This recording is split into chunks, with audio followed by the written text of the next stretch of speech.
पुणी गुरु शिष्य परंपरा लागिला कलंक षष्ठ और सप्तम श्रेणी छात्री को विद्यालय भितर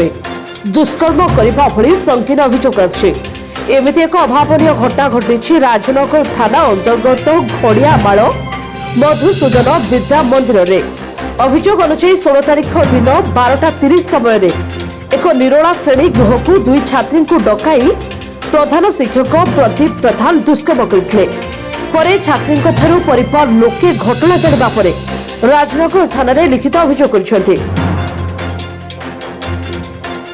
राजनगर पुलिस एने एक मामला रुजु करिछि। अभियुक्त प्रदीप प्रधान को अटक रखी पचरा उचरा करबा सहित पोस्को एक्ट में मामला रुजु करिछि। मो ना जमनीकांत विश्वास आज्ञा कोन होई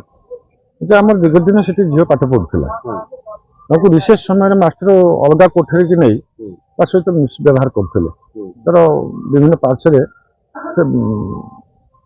हाथ लगौले से पिला सहिष्णुता सहित सही सहित शेष सीमा पहुंचती